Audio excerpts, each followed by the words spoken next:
Merhaba sevgili öğrenciler. Biliyorsunuz birçok özel okullar her yıl bursluluk sınavı yapıyorlar. Devlet okullarında okuyan öğrencilerimiz de hem kendilerini denemek amacıyla hem de bu bursluluk sınavını kazanıp özel okulda ücretsiz burslu okumak amacıyla bu sınavlara katılıyorlar. Ben de bu sınavlarda sizlere yardımcı olması amacıyla video hazırladım. Bu ders matematik sorularını sizler için çözeceğim. Daha başka videolarda da fen bilimleri, sosyal bilgiler ve Türkçe bölümlerini çözeceğim inşallah. 20 sorumuz var. Bazı soruları biraz zor hazırlamaya çalıştım. Bazıları normal seviyede. Belki sizin işlemediğiniz konular da olabilir. Çünkü özel okullar devlet okullarından birkaç hafta erken başlıyorlar eğitim öğretime ve konularda daha önde olabiliyorlar. O yüzden sizin bilmediğiniz konular da çıkabilir. Hazırlıklı olmanızı öneririm. Birinci sorudan başlayalım. Yandaki şekilde sayılar arasında bir ilişki vardır. Bu ilişkiye göre soru işareti yerine hangi sayı gelmelidir? Şimdi buradaki sayılara baktığımız zaman bakın 6 ile 7'nin arasında 42'yi görüyorum. Demek ki buradan ben bunu şöyle düşünebilirim. 6 çarpı 47, 6 kere 7 42 ediyor. Demek ki bir çarpma ilişkisi var. Eğer 6 ile hangi sayıyı çarparsam 48 eder. Ya da 7 ile aynı sayıyı çarpınca yine 56 oluyor mu? Böyle düşündüğüm zaman aslında kolay bir soruymuş. Buraya kaçı koyabilirim? 8 sayısını koyabilirim soru işaretinin yerine. Şöyle 8 yazayım. Bakın 6 kere 8 48 oluyor. Ya da 7 kere 8 56 oluyor. O zaman soru işaretinin yerine C seçeneğinde 8 rakamını getirmemiz gerekiyor. İkinci soru. Şunu da önerebilirim. Siz videoyu durdurup benden önce çözün. Daha sonra benim yaptığım çözümle karşılaştırın. Böylece doğru mu yanlış mı diye kontrol etmiş olursunuz. 5, 0, 7 ve 8 rakamlarını birer kez kullanarak yazılabilecek 4 basamaklı en küçük tek sayı ile 4 basamaklı en büyük çift sayının toplamı 20.000'den kaç eksiktir diyor. Söylenenleri aşama aşama yapıyorum. Şimdi 4 basamaklı olacak. Şöyle 4 tane nokta yapayım. Ve en küçük olacak ve tek sayı olacak. Şimdi tek olması için ben en sondaki basamağa, birler basamağına ya 5'i koymalıyım ya da 7'yi koymalıyım. Çünkü 0 ile 8'i koyarsam tek olmaz. Çift olur o zaman. En küçük sayıyı yapmak istediğim için 7 daha büyük olduğu için 7'yi arkaya gönderiyorum. Çünkü küçükler bana önde lazım. Ben en küçük yapmak istediğim için 5 daha küçük olduğu için 5'i buraya yazmıyorum, 7'yi yazıyorum. Şimdi kalanları küçükten büyüğe doğru sıralıyorum. 0'ı başa koyamam çünkü değeri olmaz. O zaman 0'ı yazamıyorsam kimi yazarım? 5'i yazarım. Daha sonra 0'ı koyarım ve 8 kaldı. İşte en küçük tek sayıyı yaptım 4 basamaklı. Ve diğer sayımızı yapalım. Yine 4 basamaklı olacak. En büyük olacak. Bu kez çift olacak. Çift olması için arkaya ya 0'ı göndermem lazım ya da 8'i göndermem lazım. 0'ı gönderiyorum çünkü büyükler önde lazım. En büyük yapacağım için. Şimdi kalanları büyükten küçüğe sıralıyorum. 8, 7 ve 5. Bu sayıların toplamı diyor. Topluyorum. 7, 8, 5 daha 13. Elde var 1 verdim. 8 oldu. 8, 5 daha 13. 13.837. Şimdi hemen gidip de işaretlemiyorum çünkü soru devam ediyor. Diyor ki bunların toplamı 20.000'den kaç eksiktir? Yani 20.000'den bu sayıyı çıkarmam gerekecek. Şöyle 20.000'i yazıyorum. 13.837 ile çıkarıyorum. Sıfırdan 7 çıkmaz. Komşuda yok. Böylece ta en sondaki komşuya gidip buraya veriyorum 10. Bundan buraya geçirdim 10. Burada kaldı 9. İsterseniz yazalım. Burada oldu 10. Buradan buraya gönderdim. Burada kaldı 9. Burası oldu 10. Buradan buraya gönderdim. Burası oldu 10. Burada kaldı 9. Ve en son burada da 1 kaldı. Şimdi çıkarıyorum. 10'dan 7 çıktı. 3 kaldı. 9'dan 3 çıktı. 6. 9'dan 8 çıktı. 1. 9'dan 3 çıktı. 6. 1'den 1 çıktı. 0. Cevabımız 6163 oldu. Ve B şıkkını işaretledim. Üçüncü sorumuzda bir çarpma işlemi var. Bu çarpma işleminin sonucu kaçtır diyor. Şimdi verilmeyen yerler var. Bunları nasıl bulacağız? Bakın üstteki verilmeyen sayıları şuradan bulabilirim. 2 ile buradaki sayıyı çarpma yaptığımız zaman ya da şöyle söyleyeyim, 1 ile çarptığımız zaman buraya yazıyoruz. 2 ile çarpma yapınca buraya yazıyoruz. Zaten burada var bakın 624. Demek ki 2 ile buradaki sayıyı çarpınca 624 olmuş. O zaman ben ilk önce şurayı bulabilirim. Hemen 624'ü 2'ye bölüyorum. 6'da 2 3 defa var. 2'yi indirdim. 2'de 2 bir defa var. 4'e indirdim. 4'te 2 2 defa var. Demek ki 312'ymiş yukarıdaki sayı. Şimdi artık işim kolaylaştı. Şimdi 1 ile bunu çarpıyorum. 1 kere 2 2, 1 kere 1 1, 1 kere 3 3. 2 aşağıya, 1 4 daha 5, 3 2 daha 5, 6. 6552 oldu. Bu işlemin sonucu B şıkkı oldu ve işaretledik. Geçtik 4. soruya. Evet, bir parantezli işlem var. İlk önce parantezin içini yapmam gerekiyor. 72 bölü 8. 72'yi 8'e böldüğümüz zaman ne çıkar? Özür dilerim, 8'di. 9 çıkar. 9 kere 8 72 olur. Demek ki parantez 9. Ne yapacağız bir de şimdi? 100'den 9'u çıkarma yapacağız. 100'den de 9'u çıkarıyorum. Ne kaldı? 91 kaldı. Şimdi yazıyorum. 91 büyüktür A harfinden. Şimdi ne diyor? Bu sıralamada A'nın yerine gelebilecek en büyük doğal sayı hangisidir? Şimdi 91'den daha küçük sayılar gelebilir buraya. A'nın yerine kimler gelebilir? 90, 89, 88, 87 böyle gider sıfıra kadar. Şimdi ne diyor? Buraya gelebilecek sayıların en büyüğü. En büyük kimdir dediğine göre cevabımız 90 olmalı.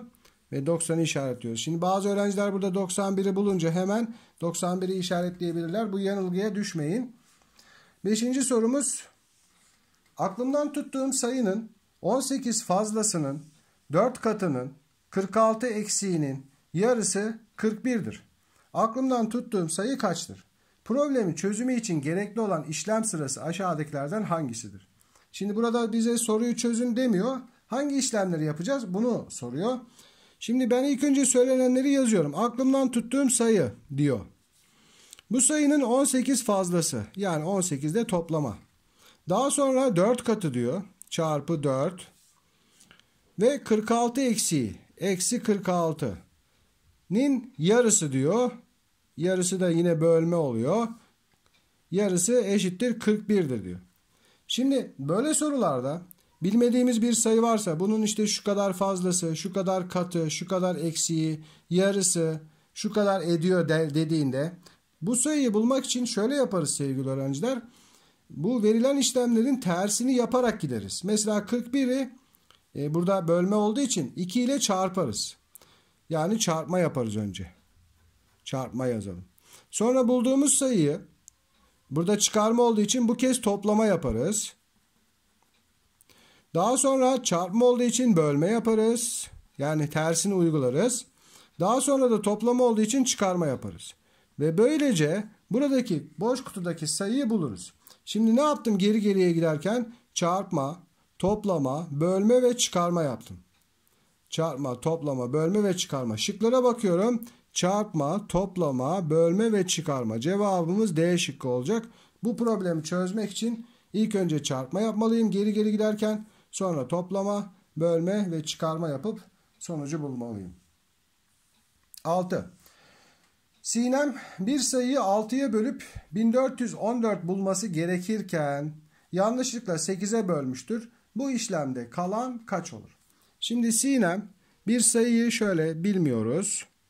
6'ya bölüp 1414 bulması gerekiyormuş. Yani bunu yapsaydı böyle yapacak. 6'ya bölseydi 1414 bulacakmış. Yanlışlıkla 8'e bölmüş. Şimdi ilk önce biz bu sayıyı bulalım. Ne yapalım? 1414 ile 6'yı çarpalım. Yani Sinem'in bölmek istediği sayıyı bulalım. 6'yı çarpıyorum. 6 kere 4 24. Elde var 2. 6 kere 1 6. 2 de elde 8. 6 kere 4 24. Yine elde var 2. 6 kere 1 6. 2 de elde 8. Yani Sinem 8484 sayısını 6'ya bölseydi 1414 bulacaktı. Fakat ne yapmış? 8'e bölmüş. O zaman biz de 8'e bölelim ve kalanı bulmaya çalışalım. 8484 bölü 8. 8'de 8 bir defa. Şimdi 4'ü indiriyorum. 4'te 8 yok. 0 koydum. Şimdi 8'i indiriyorum aşağıya. 48 oldu. 48'de 8 6 defa var. 6 kere 8 48.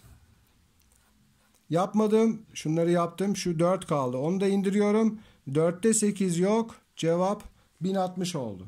Fakat bize cevabı sormuyordu. Diyordu ki bu işlemde kalan kaç olur? Bakın kalan kaç oldu? 4 oldu. Cevabımız A şıkkı oldu. Geçelim 7. soruya. Annem doğduğunda babam 7 yaşındaymış. Ben doğduğumda da annem 24 yaşındaymış. Ben şimdi 12 yaşındayım. Babam şimdi kaç yaşındadır? Aslında burada çok karmaşık gibi gözüküyor ama aslında çok kolay. Yani bazen çok fazla kelime kullanarak şaşırtmaya çalışabilir soru sizi. Şimdi bunları boş verin. Şimdi diyor ki ben şimdi 12 yaşındayım. Çocuğun şu andaki yaşını biliyoruz. Hatta şöyle yazalım. Anne, baba ve ben diyor ya, onun yerine de çocuk yazalım. Çocuk şu anda 12 yaşındaymış. Çocuk doğduğunda annesi 24 yaşında olduğuna göre çocuk 12 yaşına gelmiş. O zaman annenin şimdiki yaşını bulabiliriz. Yani 24 ile 12'yi toplarız. 36. Anne de şu anda 36 yaşında. Bir bilgi daha var. Annem doğduğunda babam 7 yaşındaymış. Demek ki anne ile baba arasında 7 yaş fark var. 7 yaş büyük baba anneden. O zaman 36 ile de 7'yi toplarız. Ve babanın şu andaki yaşı 43 oluyor. Cevabımız C şıkkında. 8. soru. Bir bölme işleminde bölen 18 bölüm 28 ise bölünen sayının alabileceği en büyük değer kaçtır? Şimdi bölme işlemini yapalım. Bölen 18 bölüm 28 ise bölünen sayı, değil mi? Bölünen sayıyı bulabiliriz. Ne yaparız biz? Bunları çarparız. Çarpalım bakalım. 28 ile 18'i çarpalım. 8 kere 8 64. 64'ün 4'ü elde var 6. 8 kere 2 16. 6 da elde 22. 1 kere 8 8. 1 kere 2 2. Topluyorum. 4 10 3 2 daha 5 oldu. Elde vardı 1. 504. Şimdi hemen gidip 504'ü işaretlemiyoruz. Çünkü diyor ki bölünen sayının alabileceği en büyük değer. Yani bölünen sayı 504 olabilir ama daha da çok olabilir. Neden? Çünkü bir de bölme işlemlerinde kalan oluyor. Değil mi burada? Peki en büyük olduğuna göre kalan en büyük kaç olabilir burada? Onu düşünüyoruz. Bölen 18 olduğuna göre 18'den daha az olmalı kalan. Kim olabilir en büyük? 17 olabilir burada. Başka sayılar da olabilir. Daha küçükler ama biz en büyüğü arıyoruz. En büyük 17 olabilir kalan. Bu kalanı da buna eklersem 17'yi toplarsam 11, elde var 1, 2. Demek ki bölünen sayı daha büyük. 504'ten daha büyük. 521 olabilir. En büyük 521 olabilir. Cevabımız C şık. 9. soruda 36.466 bölü 7 işleminde bölüm ile kalanın toplamı kaç olur diyor. Şimdi bölme işlemlerinde özellikle sıfırlı olan, yani şimdi az sonra göstereyim, aslında açıklamayayım, daha iyi göstererek yapalım. 36.466 bölü 7. Şimdi bölme işlemlerinde dikkat edeceğimiz şeyler var. Onları unutmuyoruz. 3'te 7 yok. Bölemedim. O zaman ne yapıyorum? İkisini beraber soruyorum. 36'da 7 5 kere var. 5 kere 7 35. 1 kaldı. Bakın hemen kaç defa olduğunu hemen yazıyorum. Saymaya gerek duymuyorum. Nereden yazıyorum? Çarpım tablosunu çok iyi bildiğim için. Sizler de çarpım tablosunu ezberlerseniz burada 7'şer 7'şer saymak zorunda kalmazsınız. Sayarken sınav esnasında şaşırabilirsiniz. O yüzden çarpım tablosunu ezberlemenizi tavsiye ediyorum. Devam edelim. Her sayıyı tek tek sormam gerekiyor. Şimdi sıra 4'te. 4'e indirdim. Ve burası 14 oldu. 14'te 7 2 defa var. 2 kere 7 14. Bunu da yaptım. Sıra kimde? 6'da. İşte 6'yı aşağı indiriyorum. Ve soruyorum. 6'da 7 var mı? Her getirdiğim sayıyı sormak durumundayım. Bölmenin doğru olması için. 6'da 7 yok. Bölemiyorum. O zaman buraya 0 koyacağım. Çünkü bölemedim. Yok dedim. Şimdi diğerini getiriyorum. 6'yı getirdim. 66. 66'da 7. 9 defa var. 9 kere 7 63 oluyor. Ve kalan 3 oldu. Ne diyordu bize? Bölüm ile kalanın toplamı kaçtır? 5209'u hemen işaretlemiyoruz. Diyor ki bir de devamını yapıyoruz. 5209 ile 3'ü topladığımız zaman evet 5212 oldu. Cevabımız C şıkkı oldu. 10. sorumuz kesirlerle ilgili. 13 bölü B eksi 5 kesri bileşik kesirdir. Buna göre K yerine burada yanlışlık var. B yerine olacaktı. Harf yanlışlığı yapmışım. B yerine yazılabilecek en büyük sayı kaçtır? Şimdi burada B'nin yerine gelecek sayıların en büyüğünü bulmamız isteniyor. Şimdi bunun bileşik kesir olması gerekiyor. Bakın. Bileşik kesir olması için bunun şu şekilde olması lazım. 13 bölü 13 ya da 13 bölü 12, 13 bölü 11 böyle gitmesi lazım. Ve en büyük sayı dediği için bize şurası lazım. Yani bileşik kesir olması için bu şekilde olması gerekiyor. B eksi 5'in 13 olması için B'nin yerine kaç koymalıyım ben? 18 koymalıyım. Çünkü 18'den 5'i çıkarınca 13 kalıyor. Cevabımız o zaman C şıkkı oluyor. Aslında kolay bir soruymuş. 11. soru. En yakın yüzlüğe yuvarlandığında 700 olan en küçük ve en büyük sayıların toplamı 2000'den kaç eksiktir? Şimdi 700'e kimler yuvarlanıyor? Onları düşünelim. Bir 700'ün arkasında olanlar var. Bir de önünde olanlar var. 700'e yuvarlanan sayıların en küçüğü, bakın en küçüğü kimdir? 650'dir. 649 olmaz çünkü 649 600'e yuvarlanır. En küçük 650'dir. 651 var, 52 böyle sıralanıyor. Bunların en küçüğü bu. 700'e yuvarlanan en büyük sayı 700'den büyük olan sayılar vardı. Kim var? 749 var. En büyük. Bu da 700'e dönüyor. İşte en büyük ve en küçük sayıları buldum. Diyor ki bu sayıların toplamı hemen topluyorum. 749 ile 650'yi topluyorum. 1399. Hemen gidip işaretlemiyorum çünkü soru devam ediyor. 2000'den kaç eksiktir? 2000'den 1399'u çıkarırsam kaç eksik olduğunu bulurum. Sıfırdan 9 çıkmaz. Komşulara gittik. Buradan alarak geldik böyle. Buraya verdik 10. Bunlarda kaldı 9. Burada kaldı 1. 10'dan 9 çıktı 1. 9'dan 9 çıktı 0. 9'dan 3 çıktı 6. 1 kalmıştı. 1'den 1 çıktı 0. Demek ki 601'miş cevabımız. A şıkkı oldu. İşaretledim. Geçtim 12'ye. 12'de şıklar yok. Kesirlerle ilgili bir soru hazırladım ben. Çünkü kesirlerle ilgili sorular gelebilir. Aşağıdaki bütünlerin boyalı kısımlarını gösteren kesri yazınız diyor. Şimdi burada dikkat edeceğimiz şey şu. İlk önce kaça ayırmışlar bütünümüzü ona bakıyoruz. Bakın 4, 8'e ayırmışlar. Muhakkak paydamız 8 olacak. Kaç tane boyanmış? 5 tane. Bu bir basit kesir zaten. 8'de 5 oldu. Bunu yaptım. Burada ise bir bütünü, bir pastayı kaça kesmişler? Bakın 3, 6'ya kesmişler. O zaman paydamız 6 olacak.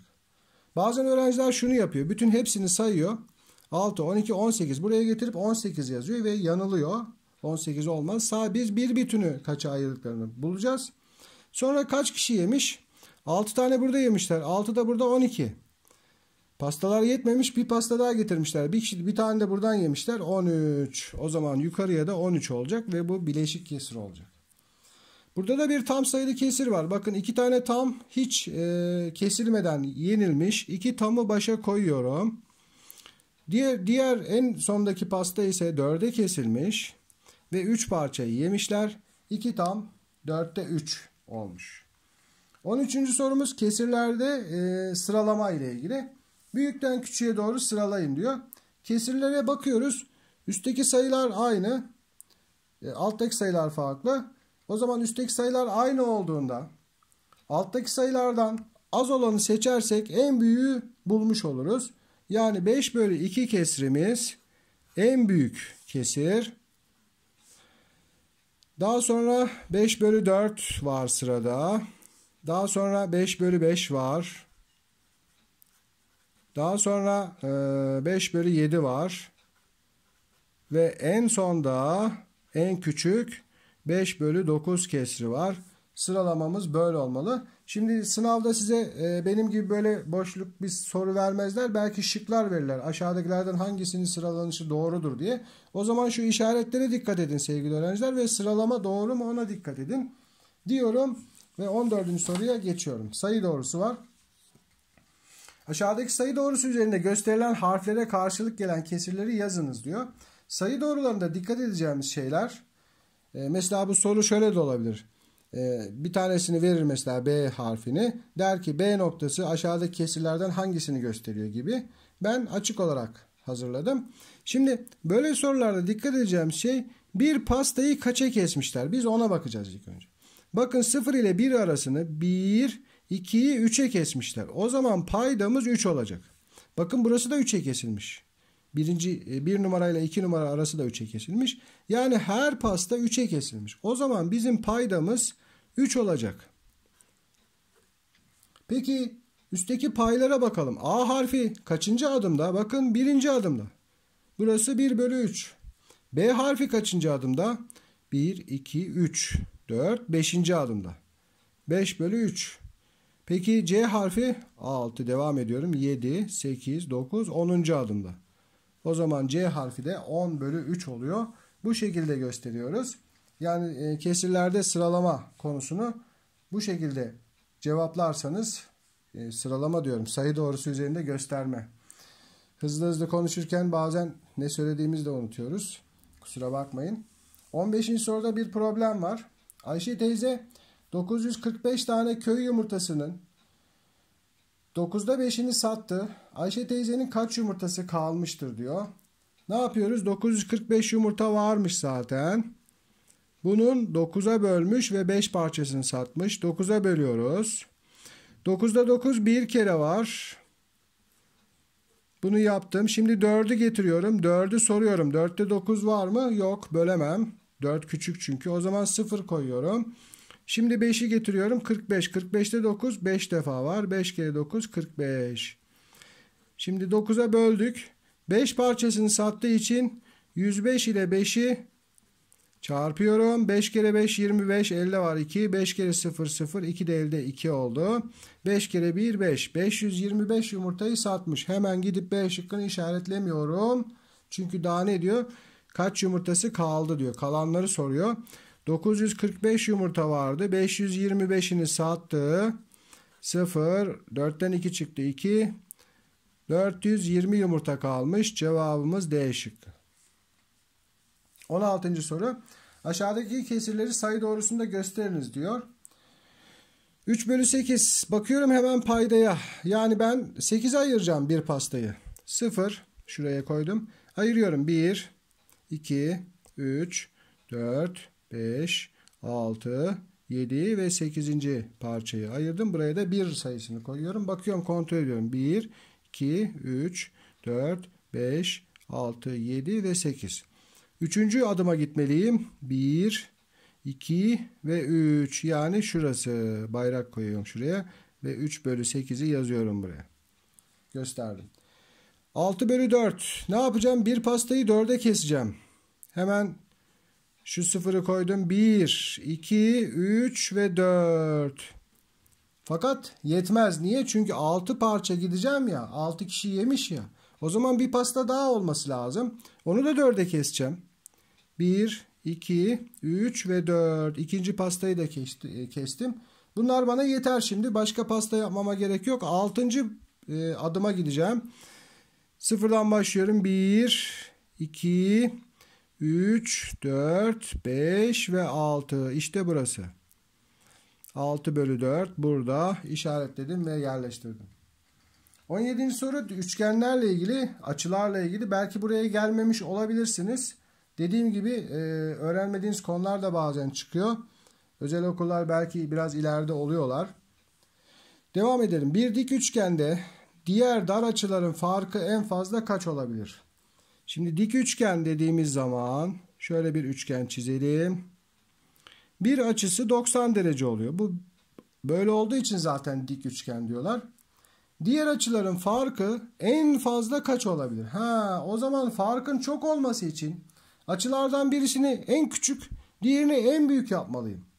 Peki diğer açıların ikisi kaç olması lazım? Şimdi üçgenin iç açılarının toplamı 180 derece. 180 derece ise buradaki açıyı çıkardığımız zaman dik açıyı 90 kalıyor.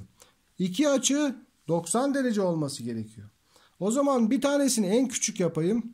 Bir tanesini en büyük. 89 yapayım bir tanesini. Diğerinde 1 derece yapayım.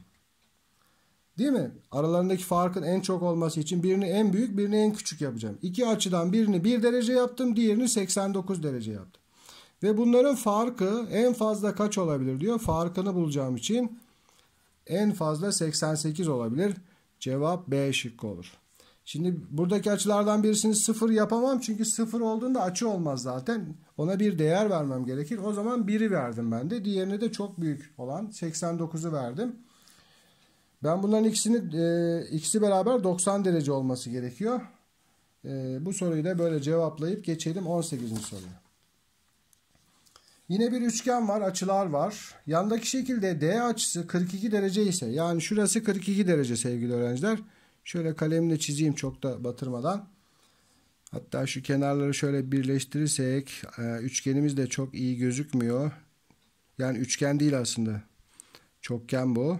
Ben üçgeni ayıracağım ya birazdan, ondan aklımda öyle kalmış.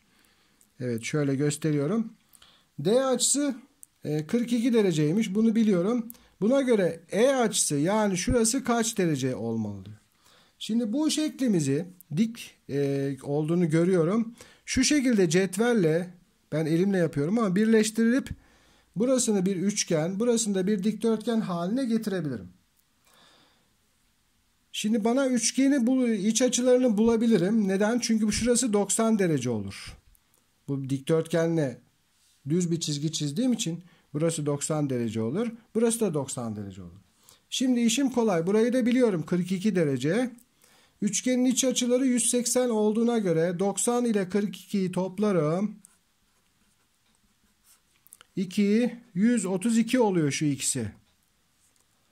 O zaman E açısını bulabilirim artık. 180'den bu ikisini çıkarırsam E açısı kalacak. 180 eksi 132. Sıfırdan çıkmaz. 10'dan 2 çıktı. 8. 7 kaldı. 7'den 3 çıktı. 4. 48 derece oluyor. Cevabımız D şıkkı oluyor. 19. Bir satıcı tanesi 15 liradan aldığı 42 adet oyuncak arabanın her birine 5 lira ekleyerek satıyor. Satış sonunda satıcının elde ettiği kar kaç liradır? Şimdi aslında burada çok işlem yapmamıza gerek yok. Çünkü satıcı 15 liradan alıyormuş. 42 tane almış oyuncak. 5 lira ekliyormuş. Yani oyuncaklardan her birinden 5 lira kazanıyor. 42 oyuncak olduğuna göre 42 ile 5'i çarparız. 2 kere 5 10. Elde var 1. 5 kere 4 20. Bir de elde 21. 210 lira kar eder. Cevabımız A şıkkı. Bir de bunun uzun yolu var. Şöyle. Neyse onu boş ver. Çok uzatmayalım. Video çok uzun oluyor. Aradaki karı biliyorum zaten. 210 olduğunu yapıp geçelim 20. soru ve son soruya. Bozuk 2 saatten biri 4 dakikada 1 dakika, diğeri 5 dakikada 1 dakika geri kalıyor. Aynı anda ayarlanan 2 saatin 3 saat sonra aralarındaki fark kaç dakika olur? Şimdi 2 tane saat var. Birisi 4 dakikada 1 dakika geri kalıyor. Şimdi 1 saat geçtiğinde kaç dakika geri kalır? Önce bunu bulalım. 4 dakikada 1 olduğu için 1 saatte 60 dakika var. 60'ı 4'e bölüyorum. 1 kere 4 4. 20'de 4 5 defa. Demek ki birinci saat 15 dakika geri kalıyor. 1 saat sonra. Diğer saat ise 5 dakikada 1 dakika geri kaldığına göre 60'ı 5'e bölüyorum. 1 saat 60 dakika. Evet, 1 kere 5 5. 10'da 5 2 defa. Diğer saatte 1 saatte 12 dakika geri kalıyor. Şimdi aralarında 3 dakikalık bir fark oluyor. Ve 3 saat sonra aralarındaki fark kaç dakika olur diyor. 1 saatte 3 dakika oluyorsa 15'ten 12 iş, onu göstermedim. Aralarında 3 dakika fark oluyor. 3 saat sonra 3 çarpı 3 aralarındaki fark 9 dakika olur. Ve cevap 9 dakikadır. Bu kadar. Evet sevgili öğrenciler, umarım sizlere faydası olur diye düşünüyorum. Bundan sonra yine fen bilimleri, sosyal bilgiler ve Türkçe bursluluk denemelerini de çalışmalarını da çekeceğim. Sizlere her zaman olduğu gibi iyi çalışmalar, derslerinizde başarılar diliyorum. Hoşça kalın.